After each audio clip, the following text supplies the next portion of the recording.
याचिका सुप्रीम कोर्टाने फेटाळलेली आहे। पुन्हा मतपत्रिकेद्वारे निवडणुका घेण्यास नकार देण्यात आलेला आहे। पुन्हा निवडणुका घ्यायला सुप्रीम कोर्टाने नकार दिलेला आहे। निवडणुका हरलं की तुम्हाला छेडछाड वाटते असं सुप्रीम कोर्टाने म्हटलेलं आहे।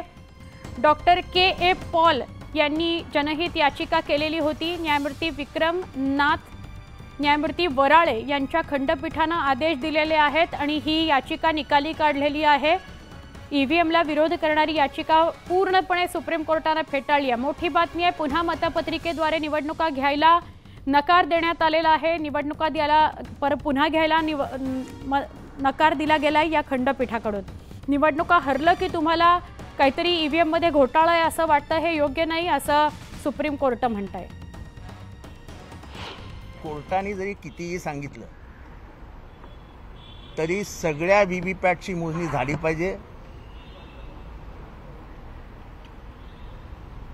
आणि जे काय खरोखर आहे ते समोर आलं पाहिजे। आणि हे मी मागणी करतोय। मी 97,000नी जिंकलेलो आहे आणि मी ही कधीपासून मागणी करतोय, आज नाही, पहिल्यापासून माझी मागणी आहे की तुम्ही मॅनमेड मशीनवरती विश्वास ठेवू नका। It can be hacked at any given point.